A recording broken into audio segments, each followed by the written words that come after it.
Hello दोस्तों, आपका स्वागत है हमारे सोशल मीडिया अकाउंट ज्ञानधारा में। दोस्तों, हमारा भारत देश कई सारी परंपराओं का देश है। यहाँ कई सारे उत्सव धूमधाम से मनाए जाते हैं। इन्हीं उत्सवों में से एक है रक्षाबंधन। रक्षाबंधन का त्यौहार भाई बहन के प्यार का त्यौहार है। भाई की कलाई पर राखी बांधने का सिलसिला बेहद प्राचीन है। रक्षाबंधन का इतिहास सिंधु घाटी की सभ्यता से जुड़ा हुआ है। वह भी तब जब आर्य समाज में सभ्यता की रचना की शुरुआत मात्र हुई थी। रक्षाबंधन पर्व पर जहां बहनों को भाइयों की कलाई में रक्षा धागा बांधने का बेसब्री से इंतजार है, वहीं दूर दराज बसे भाइयों को भी इस बात का इंतजार है कि उनकी बहनें उन्हें राखी भेजे। उन भाइयों को निराश होने की जरूरत नहीं है जिनकी अपनी सगी बहन नहीं है, क्योंकि मुंह बोली बहनों से राखी बंधवाने की परंपरा भी काफी पुरानी है। असल में रक्षाबंधन की परंपरा ही उन बहनों ने डाली थी जो सगी नहीं थी। भले ही उन बहनों ने अपने संरक्षण के लिए ही इस पर्व की शुरुआत क्यों ना की हो, लेकिन उसी बदौलत आज भी इस त्योहार की मान्यता बरकरार है। इतिहास के पन्नों को देखें तो इस त्योहार की शुरुआत की उत्पत्ति लगभग 6000 साल पहले बताई गई है। इसके कई साक्ष्य भी इतिहास के पन्नों में दर्ज हैं।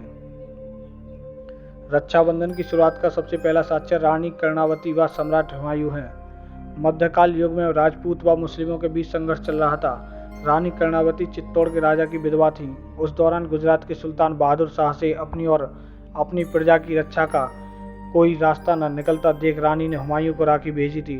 तब हुमायूं ने उनकी रक्षा कर उन्हें बहन का दर्जा दिया था।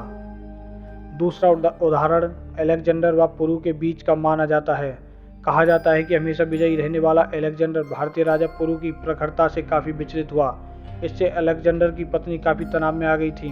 उसने रक्षाबंधन के त्योहार के बारे में सुना था, सो उन्होंने भारतीय राजा पुरु को राखी भेजी। तब जाकर युद्ध की स्थिति समाप्त हुई थी, क्योंकि भारतीय राजा पुरु ने अलेक्जेंडर की पत्नी को बहन मान लिया था। इतिहास का एक अन्य उदाहरण कृष्ण व द्रौपदी को माना जाता है। कृष्ण भगवान ने दुष्ट राजा शिशुपाल को मारा था। युद्ध के दौरान कृष्ण के बाएं हाथ की अंगुली से खून बह रहा था।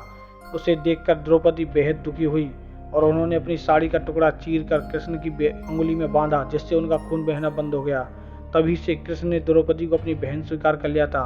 वर्षों बाद जब पांडव द्रौपदी को जुए में हार गए थे और भरी सभा में उनका चीर हरण हो रहा था, तब कृष्ण ने द्रौपदी की लाज बचाई थी। तो दोस्तों, ये थे कुछ किस्से रक्षाबंधन त्योहार से जुड़े हुए। अगर आपको वीडियो अच्छी लगे तो वीडियो को लाइक करें, दोस्तों के साथ शेयर करें और चैनल को सब्सक्राइब कर दें।